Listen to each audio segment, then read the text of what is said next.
اعوذ باللہ من الشیطان الرجیم بسم اللہ الرحمن الرحیم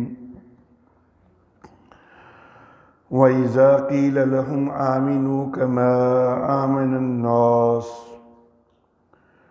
قَالُوا أَنُؤْمِنُ كَمَا آمَنَ السُّفَهَاءُ أَلَا إِنَّهُمْ هُمُ السُّفَهَاءُ وَلَكِنْ لَا يَعْلَمُونَ وَإِذَا لَقُوا الَّذِينَ آمَنُوا قَالُوا آمَنَّا وَإِذَا خَلَوْا إِلَى شَيَاطِينِهِمْ قَالُوا إِنَّا مَعَكُمْ إِنَّمَا نَحْنُ مُسْتَهْزِئُونَ اللَّهُ يَسْتَهْزِئُ بِهِمْ وَيَمُدُّهُمْ فِي طُغْيَانِهِمْ يَعْمَهُونَ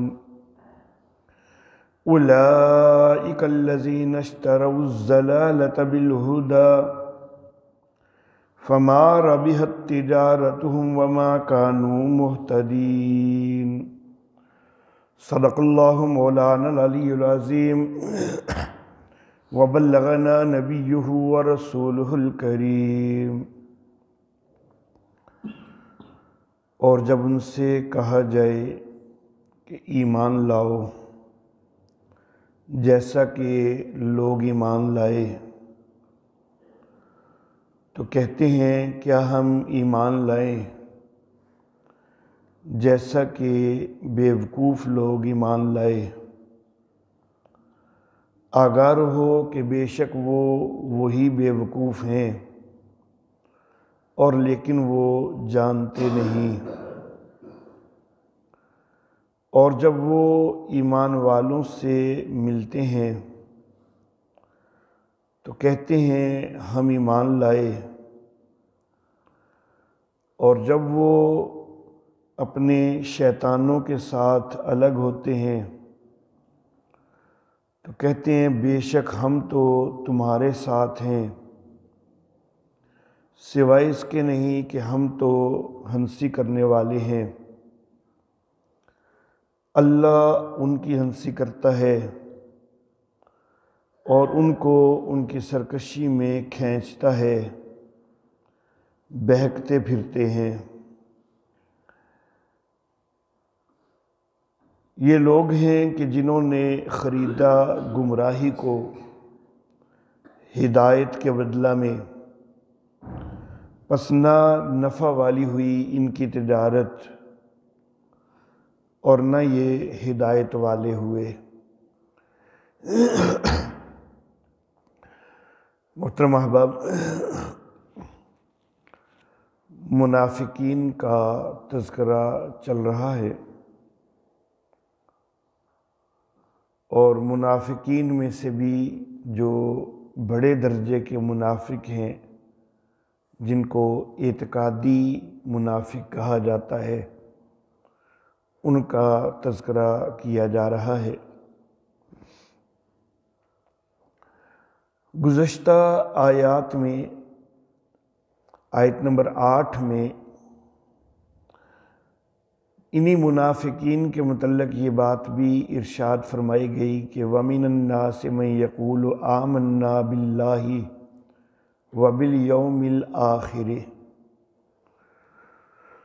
لوگوں میں سے کوئی وہ ہیں کہ جو یہ کہتے ہیں کہ ہم ایمان لائے اللہ پر اور آخرت کے دن پر۔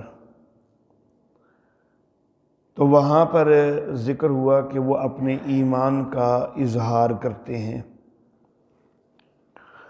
پھر جو ابھی میں نے آیات تلاوت کی ہیں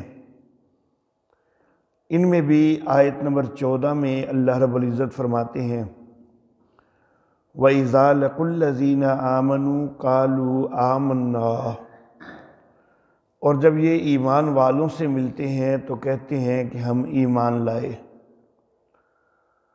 تو گویا کہ آیت نمبر 8 کے اندر بھی یہ ذکر ہوا کہ یہ ایمان کا دعویٰ کرتے ہیں، آیت نمبر 14 کے اندر بھی یہ ذکر ہوا کہ یہ ایمان کا دعویٰ ایمان والوں کے سامنے کرتے ہیں۔ لیکن درمیان میں آیت نمبر 13 میں اللہ رب العزت یہ فرما رہے ہیں کہ جب ان سے کہا جائے کہ ایمان لاؤ جس طرح لوگ ایمان لائے، تو وہ کہتے ہیں کہ کیا ہم ایمان لائیں جس طرح بیوقوف لوگ ایمان لائے۔ اب یہاں پر بظاہر یہ ہے کہ وہ ایمان کا اظہار نہیں کرتے بلکہ ایمان سے انکار کرتے ہیں۔ آیت نمبر 8 میں بھی ان کے ایمان کے اظہار کا ذکر ہے، آیت نمبر 14 میں بھی ان کے ایمان کا اظہار کا ذکر ہے، جبکہ آیت نمبر 13 کے اندر بظاہر یوں لگ رہا ہے کہ ایمان سے انکار کرتے ہیں۔ تو اصل بات یہ ہے کہ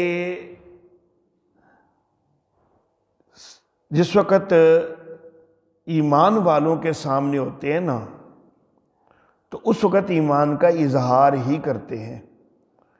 آیت نمبر 8 میں بھی اس کا تذکرہ ہے کہ ایمان والوں کے سامنے تو وہ یہی کہتے ہیں کہ آمنا باللہ و بالیوم الآخر، اور آیت نمبر 14 میں تو صراحت موجود ہے کہ وَإِذَا لَقُوا الَّذِينَ آمَنُوا، جو وہ ایمان والوں سے ملتے ہیں تو قَالُوا آمَنَّا، تو کہتے ہیں ہم ایمان لائے۔ لیکن اسی آیت نمبر 14 میں اگلے لفظ یہ بھی ہیں کہ وَإِذَا خَلَوْا إِلَىٰ شَيَاطِينِهِمْ قَالُوا إِنَّا مَعَكُمْ، جب وہ اپنے شیطانوں کے ساتھ علیحدہ ہوتے ہیں تو ان کو یقین دلاتے ہیں کہ ہم تو تمہارے ساتھ ہیں۔ تو یہ جو آیت نمبر 13 کے اندر لفظ آئے ہیں نا کہ وہ کہتے ہیں کہ أَنُؤْمِنُ كَمَا آمَنَ السُّفَهَاءُ، تو یہ بھی اصل میں وہ ایمان والوں کے سامنے نہیں کہتے، یہ آپس کی محفلوں میں جو ہے وہ طنز کے طور پر، مذاق کے طور پر کہتے ہیں کہ جی یہ دیکھو یہ ہمیں مسلمان کہتے ہیں کہ ایمان لاؤ، تو یہ تو خود بیوقوف لوگ ہیں معاذ اللہ، تو کیا ہم بھی ان بیوقوفوں کی طرح ایمان لے آئیں؟ تو یہ اپنی محفلوں میں کہتے تھے، ایمان والوں کے سامنے تو ایمان کا ہی اظہار کرتے تھے۔ اللہ اللہ۔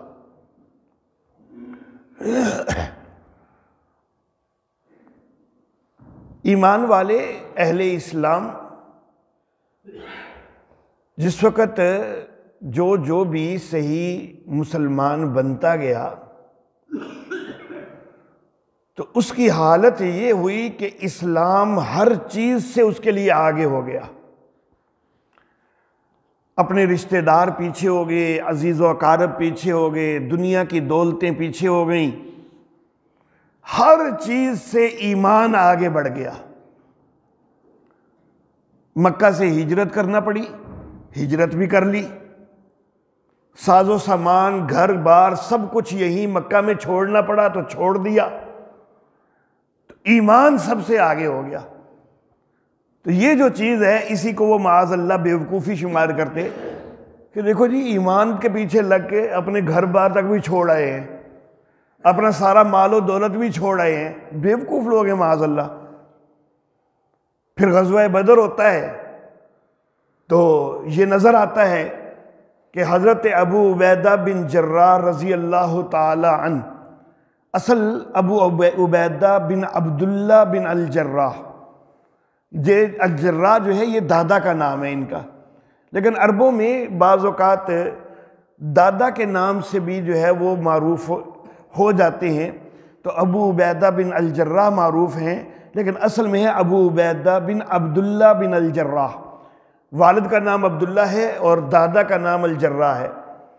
تب غزوہ بدر کے اندر حضرت ابو عبیدہ رضی اللہ تعالی عنہ اپنے سگے باپ تک کا بھی لحاظ نہیں کرتے اور اس کو قتل کر دیتے ہیں۔ عبداللہ بن جراح وہ کافروں کی طرف سے آیا ہے، اس کو قتل کر دیا ہے۔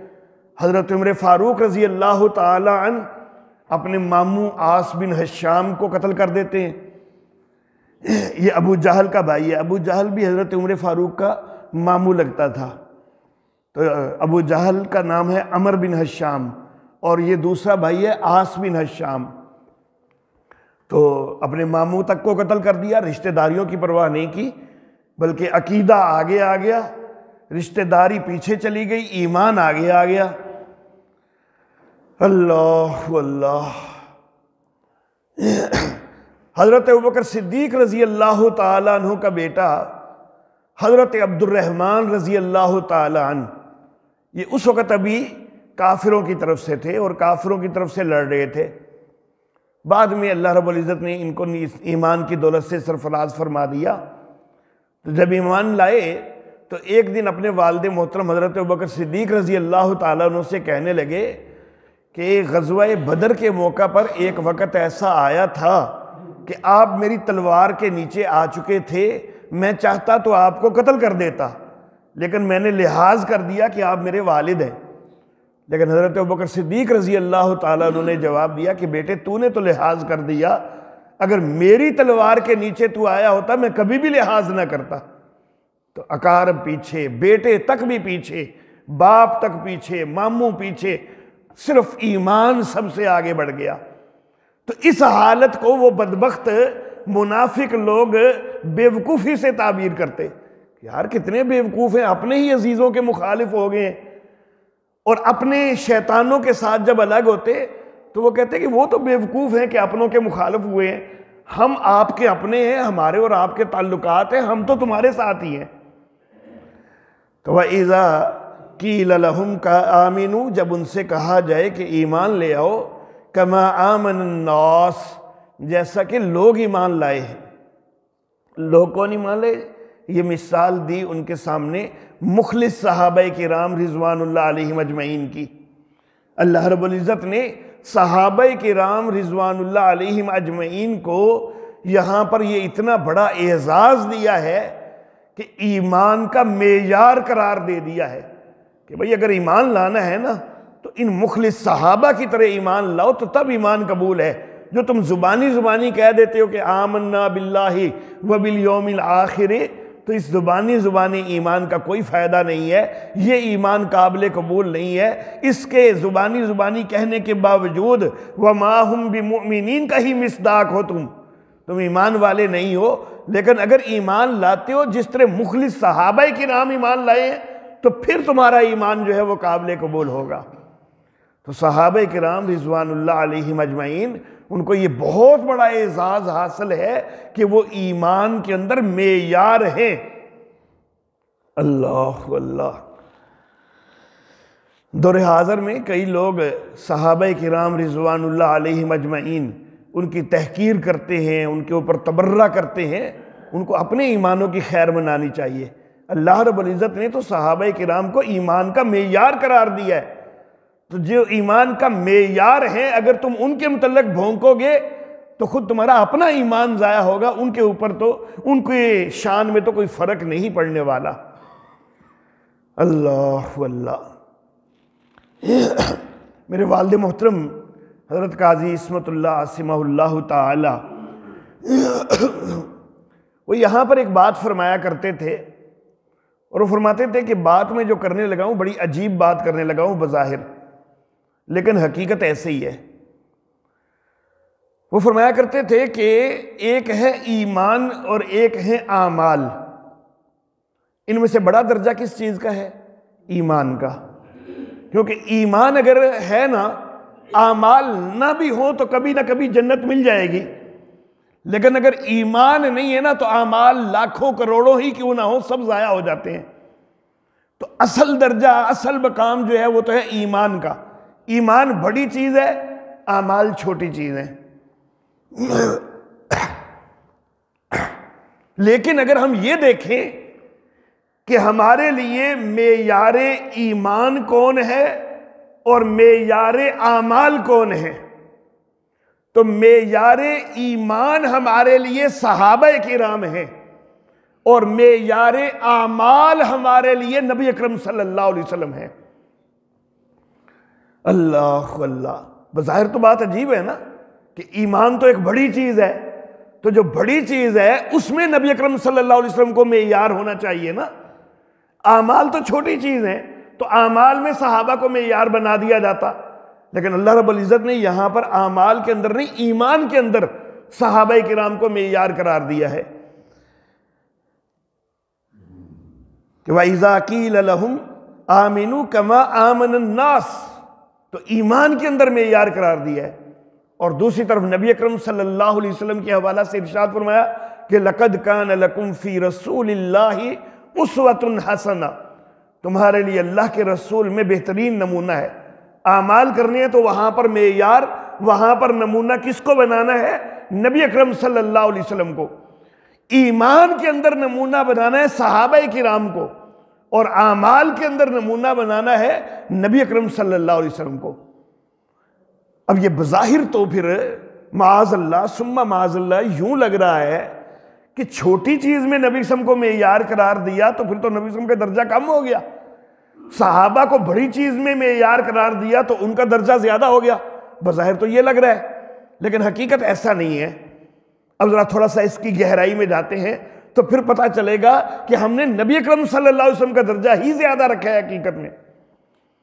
بے شک وہ اعمال میں معیار ہیں، صحابہ ایمان میں معیار ہیں، لیکن درجہ میرے آقا کا ہی زیادہ ثابت ہوگا اس سے بھی۔ کیسے؟ اللہ رب العزت نے سورۃ البقرہ کی ابتدا میں ھدی للمتقین فرمایا کہ پرہیزگاروں کے لیے یہ کتاب ہدایت ہے۔ پھر آگے جیسے کہتے ہیں متقین کی صفات اللہ نے ذکر فرمائی ہے نا، تو سب سے پہلی صفت یہ ذکر فرمائی کہ الذین یؤمنون بالغیب، کہ متقین وہ کہ جو غیب پر ایمان رکھتے ہیں۔ معاملہ یہاں پر ایمان کا ہے نا، تو غیب پر ایمان رکھتے ہیں۔ نبی اکرم صلی اللہ علیہ وسلم کا جو ایمان ہے وہ اس سے کہیں آگے کا ہے۔ ہم نے اللہ رب العزت کو نہیں دیکھا اور اللہ رب العزت کی تجلیات کو بھی نہیں دیکھا، لیکن نبی اکرم صلی اللہ علیہ وسلم نے معراج کی رات میں تجلیات کا تو مشاہدہ کیا ہے۔ تو نبی اکرم صلی اللہ علیہ وسلم کا جو ایمان ہے اللہ رب العزت پر، اگرچہ اللہ کا دیدار اللہ کی ذات کا نہیں ہوا، لیکن کم از کم تجلیات کا مشاہدہ ہوا، تو ان کا ایمان کسی حد تک ایمان بالغیب بھی ہے اور کسی حد تک اس سے آگے بڑھتے ہوئے ایمان بالمشاہدہ ہے۔ ہمارا ایمان بالمشاہدہ کبھی نہیں ہو سکتا، ہمارا صرف ایمان بالغیب ہے۔ اللہ اللہ، بن دیکھے ایمان لانا یہ بھی ایک بڑا درجہ ہے، لیکن اللہ جس کو یہ اعزاز دے دیں کہ جس چیز پر ایمان لانا ہے اس کا کوئی نہ کوئی پہلو دکھا بھی دے، تو یہ تو اللہ کی بہت بڑی کرم نوازی ہے۔ اللہ نے بہت بڑا مقام دے دیا، بہت بڑا درجہ دے دیا نا۔ تو نبی اکرم صلی اللہ علیہ وسلم کا جو اللہ رب العزت پر ایمان ہے، ذات باری تعالیٰ کا دیدار نہیں ہوا لیکن تجلیات کا تو دیدار ہوا، تو کسی حد تک ایمان بالغیب بھی ہے لیکن کسی حد تک ایمان بالمشاہدہ بھی ہے۔ اس کے بعد رسولوں پر ایمان ہے، تو میرے آقا تو خود رسول ہیں، آپ کو تو خود اس کیفیت کا علم ہے کہ جو آپ کے اوپر طاری ہوتی ہے جب وحی نازل ہوتی ہے، ہم نے اس کیفیت کو نہیں دیکھا۔ ہمارا ایمان بالغیب ہے، میرے آقا کا یہاں پر بھی ایمان بالمشاہدہ ہے، خود اپنی ذات سے ان کے ساتھ یہ معاملہ جو ہے وہ موجود ہے۔ تو پھر سابقہ انبیاء کرام علیہم السلام، ان کے اوپر جو ایمان ہے اس کی مثال چونکہ خود ان کی اپنی زندگی میں موجود ہے، تو پھر سابقہ انبیاء کرام علیہم السلام جو ہے ان پر ایمان جو ہے اس میں بھی ایمان بالمشاہدہ کا پہلو آ جائے گا، کچھ ایمان بالغیب ہو جائے گا، کچھ ایمان بالمشاہدہ کا پہلو بھی بن جائے گا، کیونکہ وہ کیفیت تو اپنے اوپر بھی گزری ہے۔ ایمان بالکتب ہے تو خود میرے آقا پر تو یہ کتاب نازل ہوئی، میرے آقا نے تو اس کا نزول خود دیکھا ہے، خود سنا ہے، لیکن ہمیں تو وہ وحی کا نازل ہونا ہمیں تو نظر نہیں آتا اور نہ ہی آ سکتا ہے۔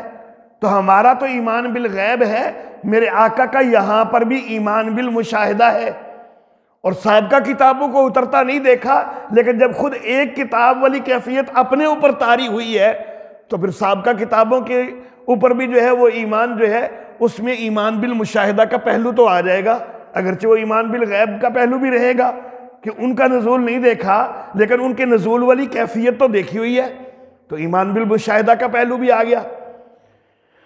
فرشتوں کو ہم نے نہیں دیکھا، اگرچہ فرشتے کا دیکھنا انسانوں کے لیے، نبی کے علاوہ بھی کئی انسانوں کے لیے بعض اوقات ممکن ہو جایا کرتا ہے، لیکن بہرحال ہم نے دیکھا نہیں ہے، ہو سکتا ہے کبھی دیکھ لیں لیکن بہرحال دیکھا نہیں ہے۔ تو یہ ہمارا تو ایمان بالغیب ہے، میرے آقا صلی اللہ علیہ وسلم نے تو فرشتوں کو دیکھا ہے، تو ایمان بالمشاہدہ ہے۔ ہم نے آخرت کو نہیں دیکھا، میرے آقا نے بھی آخرت کو نہیں دیکھا، لیکن آخرت کے بعد جنت اور جہنم جو ہے اس کا تو مشاہدہ کیا میرے آقا نے۔ معراج کی رات میں آپ کو جنت بھی دکھائی گئی ہے، بلکہ اس کی تو سیر کرائی گئی ہے، اور جہنم جو ہے اس کو بھی دکھایا گیا ہے۔ تو میرے آقا کا ایمان وہ ہمارے ایمان سے کہیں آگے کا ہے، اور وہ ایسا ایمان ہے کہ جو کسی امتی کو نصیب ہو سکتا ہی نہیں ہے۔ تو جب نبی اکرم صلی اللہ علیہ وسلم جیسا ایمان کسی امتی کو نصیب ہو سکتا ہی نہیں ہے، تو پھر معیار یہاں پر وہ ہو ہی نہیں سکتے۔ تو یہاں صحابہ کو معیار بنا دیا، کیونکہ انسانیت میں سے نبی اکرم صلی اللہ علیہ وسلم کے بعد نبی اکرم صلی اللہ علیہ وسلم کے ایمان والے معاملے تک تو ہم پہنچ سکتے ہی نہیں نا، تو جو بعد میں سب سے اعلیٰ ہیں وہ صحابہ ہی ہیں۔ تو اس لیے یہاں پر معاملہ ہے صحابہ کا معیار ہونے کا، اور یہ صحابہ کا درجہ کوئی معاذ اللہ بڑا نہیں ہے، بلکہ یہ ہے کہ صحابہ بھی اس درجے تک تو پہنچ سکتے ہی نہیں ہیں کہ جو نبی اکرم صلی اللہ علیہ وسلم والا درجہ ہے، تو اس لیے درجہ ہم نے نبی اکرم صلی اللہ علیہ وسلم کا ہی بڑھایا ہے۔ تو ایمان کے اندر معیار ہیں صحابہ کرام، اعمال کے اندر معیار ہیں نبی اکرم صلی اللہ علیہ وسلم۔ اللہ اللہ فرماتے وَإِذَا قِيلَ لَهُمْ آمِنُوا، جب ان سے کہا جائے کہ ایمان لاؤ، كَمَا آمَنَ النَّاسِ، جیسا کہ لوگ ایمان لائے، قالوا کہنے لگتے ہیں أَنُؤْمِنُ كَمَا آمَنَ السُّفَهَاءُ، معاذ اللہ کیا ہم اس طرح ایمان لائیں جس طرح بیوقوف لوگ ایمان لائے؟ اللہ صحابہ کرام پر تان کیا ہے نا، تو اللہ رب العزت نے فوراً جواب دیا، الا انہم ہم السفہاء، آگاہ رہو کہ یہ ہی بیوقوف ہیں۔ اللہ مسلمانوں کا تمسخر کرتے ہیں، مذاق اڑاتے ہیں ایمان والوں کا، صحابہ کرام کا، حالانکہ خود کتنی بڑی بیوقوفی میں مبتلا ہیں کہ بظاہر کلمہ تک بھی پڑا ہوا ہے، اس کے باوجود جہنم کے ایندھن بن رہے ہیں۔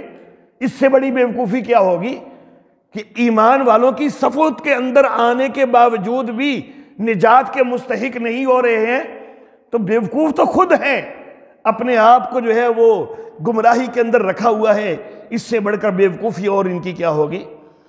تو یہ خود بیوقوف ہیں، وَلَٰكِن لَا يَعْلَمُونَ، لیکن ان کو احساس ہی نہیں ہوتا، یہ جانتے نہیں ہیں کہ ہم بیوقوفیاں کیا مار رہے ہیں۔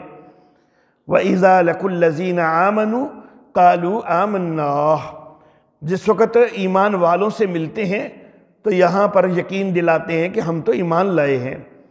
وَإِذَا خَلَوْا إِلَىٰ شَيَاطِينِهِمْ، اور جس وقت وہ اپنے شیطانوں کے ساتھ الگ ہوتے ہیں، جو بڑے بڑے کافر اور مشرک ہیں ان کو یہاں پر اللہ رب العزت نے شیطان کے لفظ سے جو ہے وہ تعبیر کیا۔ شیطان انسانوں میں سے بھی ہوا کرتے ہیں اور شیطان جنوں میں سے بھی ہوا کرتے ہیں، یہ انسان شیطانوں کی بات ہو رہی ہے۔ اللہ سورہ ناس کے اندر بھی آتا ہے نا کہ من الجنۃ والناس، وہ وسوسے ڈالنے والے، چھپ جانے والا شیطان جنوں میں سے ہو یا انسانوں میں سے ہو، کہ انسان بھی ہیں وسوسے ڈالتے ہیں اور پھر چھپ جاتے ہیں۔ اللہ وسوسے ڈالے، الٹے سیدھے شکوک میں مبتلا کیا لوگوں کو، لیکن جس وقت ان سے کہا کہ جی فلاں عالم کے پاس چلتے ہیں، وہ معاملہ جو ہے وہ نکھار کے سامنے کر دے گا، تو وہاں کوئی نہ کوئی بہانہ لگا کے کھسک جاتے ہیں۔ اللہ تو وہ انسانوں میں شیطان ہوتے ہیں، تو یہ بھی انسانوں میں شیطان ہے۔ وَإِذَا خَلَوْا إِلَىٰ شَيَاطِينِهِمْ، جب وہ اپنے شیطانوں کے ساتھ الگ ہوتے ہیں، قَالُوا إِنَّا مَعَكُمْ، اللہ تو یہاں پر کہتے ہیں کہ بے شک ہم تو تمہارے ساتھ ہیں۔ اللہ ایمان والوں سے یہ کہا تھا کہ آمنا، ہم ایمان لائے ہیں، وہاں پر صرف ایک آمنا کا دکھلاوا کیا تھا، ایک جھوٹا دعویٰ کیا تھا، وہاں پر کوئی ساتھ دینے کا کوئی باقاعدہ تذکرہ نہیں ہے کہ ہم تمہارے ساتھ ہیں، اور بے شک کے لفظ کے ساتھ کوئی تاکید بھی کوئی نہیں ہے۔ لیکن جب بدبخت کافروں کو ملتے ہیں تو انا، بے شک کا لفظ بھی استعمال کرتے ہیں، معکم، ہم تمہارے ساتھ ہیں، ان کو پکے پکے یقین دلاتے ہیں، اور پھر مزید صفائیاں پیش کرتے ہیں کہ یہ جو ہم ایمان والوں کو جا کے کہہ دیتے ہیں نا کہ آمنا، تو یہ تو ہم ان کی ہنسی اڑاتے ہیں، مذاق کرتے ہیں ان سے۔ اللہ اللہ، انما نحن مستہزئون، بے شک ہم تو ہنسی اڑاتے ہیں ان کی، کہ وہ ہمیں ایمان والا سمجھ کر ہمارے اوپر بڑا اعتماد کرتے ہیں، حالانکہ ہم تو تمہارے ساتھ ہیں، تو ہم ان کو کئی نقصان پہنچا دیتے ہیں ان کے اسی اعتماد کی وجہ سے۔ پھر اپنی محفلوں میں آ کے ہم ہنسی کرتے ہیں کہ دیکھو انہوں نے ہمارے اوپر اعتماد کیا اور ہم ان کو کیا کر رہے ہیں، ان کے ساتھ کیا سلوک کر رہے ہیں۔ اللہ اللہ، اللہ فرماتے ہیں اللہ یستہزئ بہم، اللہ ان کی ہنسی اڑاتا ہے، وَيَمُدُّهُمْ فِي طُغْيَانِهِمْ يَعْمَهُونَ، اور ان کو ان کی سرکشی میں کھینچتا ہے، بہکتے پھرتے ہیں۔ جس وقت وہ اپنے شیطانوں کے ساتھ الگ ہوئے نا، تو اللہ رب العزت نے ان کے دو جملے ذکر کیے ہیں۔ پہلا جملہ اِنَّا مَعَكُمْ، کہ بے شک ہم تو تمہارے ساتھ ہیں، ایک جملہ یہ ذکر ہوا ہے، اور دوسرا اِنَّمَا نَحْنُ مُسْتَہْزِئُونَ، بے شک ہم تو ہنسی اڑاتے ہیں، یعنی ایمان والوں کی ہنسی اڑاتے ہیں، صحابہ کرام کا مذاق اڑاتے ہیں ہم تو۔ یہ دو جملے بولے ہیں نا انہوں نے۔ پہلا جملہ جو ہے اِنَّا مَعَكُمْ، جو کافروں کو کہا کہ ہم تمہارے ساتھ ہیں، اس میں اپنے کفر کا اظہار کیا، اس میں اپنے کفر کا اظہار کیا کہ بھائی ہم وہاں پر جو ایمان کا دکھلاوا کرتے ہیں وہ بالکل جھوٹ ہے، ہم تو حقیقت میں تمہارے عقیدوں پر ہی قائم ہیں، ہم اسی طرح بت پرست ہیں جس طرح تم بت پرست ہو، ہم تمہارے والے عقیدے پر ہی موجود ہیں۔ اللہ اللہ، تو اس جملے کے اندر انہوں نے اپنے کفر کا اظہار کیا، تو اللہ رب العزت نے آگے اس جملے کا کوئی جواب نہیں دیا۔ دوسرا جو جملہ ہے نا کہ انما نحن مستہزئون، اللہ نے فوراً اس کا جواب دیا کہ اللہ یستہزئ بہم ویمدہم فی طغیانہم یعمہون، لیکن پہلے جملے کا اللہ نے کوئی جواب نہیں دیا۔ اچھا بدبختو، کافر ہو تو کافر رہو، 100 دفعہ کافر رہو، تمہارا اپنا معاملہ ہے، نہیں تمہیں ہدایت نصیب تو ہم کیا کر سکتے ہیں، کافر ہو تو بدبختو رہو کافر۔ لیکن جب انہوں نے دوسرا جملہ کہا نا کہ ہم تو ہنسی کرتے ہیں، تو یہ جو ہے، یہ جملہ جو ہے یہ نہیں چھوڑا جا سکتا، اس کا جواب دینا لازم ہے۔ پہلے تم نے اپنے کفر کا اظہار کیا تو بے شک 100 دفعہ کرتے رہو، 1000 دفعہ کرتے رہو، ہمیں کوئی پرواہ نہیں ہے، لیکن صحابہ کا مذاق اڑاؤ، خبردار صحابہ کا مذاق اڑانے کی کوئی جرت نہ کرے۔ اللہ یستہزئ بہم ویمدہم فی طغیانہم یعمہون، تم کہتے ہو کہ ہم صحابہ کی ہنسی اڑاتے ہیں، حقیقت میں تو اللہ تمہاری ہنسی اڑاتا ہے۔ اللہ اللہ، پیچھے بھی ذکر ہوا کہ آمن السفہاء، تو فوراً اللہ نے کہا الا انہم ہم السفہاء، آگاہ رہو کہ حقیقت میں تو وہ بیوقوف ہیں۔ یہاں پر انہوں نے کہا کہ وہ ہم ہنسی اڑاتے ہیں، تو اللہ نے فوراً کہا کہ اللہ ان کی ہنسی اڑاتا ہے۔ اللہ اللہ، اور یہ جو منافق بدبخت تھے نا، انہوں نے یہ جو جملے کہے صرف اپنی زندگیوں کی حد تک کہے نا، لیکن ان کی بیوقوفی تو قیامت تک جو ہے وہ بولی جاتی رہے گی، قیامت تک ایمان والے ان کی بیوقوفی کی گواہی دیتے رہیں گے۔ ان کا جو استہزاء کا لفظ ہے، انہوں نے جو استہزاء کے جملے بولے وہ صرف اپنی زندگیوں کی حد تک بولے نا، لیکن ان کا استہزاء قیامت تک کیا جاتا رہے گا، کیونکہ ان کا استہزاء تو اللہ نے کیا ہے، اللہ نے ان کی ہنسی اڑائی ہے۔ اللہ اللہ، اللہ یستہزئ بہم، اللہ ان کی ہنسی اڑاتا ہے، وَيَمُدُّهُمْ فِي طُغْيَانِهِمْ، یہ ان کے اوپر مزید آگے بڑھتے ہوئے کہا کہ ان کو ڈھیل دیتا ہے یا ان کو کھینچتا ہے ان کی سرکشی میں، ان کو پھیلاتا ہے ان کی سرکشی میں، یعمہون، بہکتے پھرتے ہیں۔ اولئک الذین اشتروا الضلالۃ بالہدی، یہ وہ لوگ ہیں کہ جنہوں نے خرید لی گمراہی ہدایت کے بدلے میں۔ بظاہر ایمان والوں کی صفوں میں بھی آگے، اب ہدایت کے طالب ہوتے ہدایت مل جاتی، ایمان والوں کی صفوں میں تو آئے ہوئے تھے، ادھر بیٹھے ہوئے تھے اور کلمہ بھی پڑھ رہے تھے، لیکن اس کے باوجود جب ان کو ہدایت مل بھی رہی تھی، انہوں نے ہدایت کو چھوڑ دیا اور گمراہی کو ہی لے لیا، تو ہدایت کے بدلے انہوں نے گمراہی خرید لی ہے۔ تو یہ جو گمراہی خرید کر اپنے ذام میں تو کوئی بڑا اعلیٰ کردار ادا کر رہے ہیں، اللہ فرماتے ہیں نا فما ربحت تجارتہم، ان کی تجارت کوئی نفع بخش تجارت نہیں ہوئی، یہ انہوں نے اپنے طور پر تو بڑا اچھا کیا اپنے لیے، لیکن حقیقت میں بڑا برا کر دیا اپنے لیے۔ حقیقت میں اپنے آپ کو جہنم کا ایندھن بنا دیا، اور جہنم کا ایندھن ہی نہیں بلکہ اللہ فی الدرک الاسفل من النار، جہنم کے بھی سب سے نچلے گڑھے کے مستحق بن گئے۔ اللہ وما کانوا مہتدین، اور یہ ہدایت والے نہیں ہوئے، ہدایت والوں کے پاس آ کر بھی ان کو ہدایت نصیب نہیں ہوئی۔ اللہ رب العزت ہمیں صحیح ہدایت کے اوپر ہمیشہ قائم رکھے۔ وآخر دعوانا ان الحمد للہ رب العالمین۔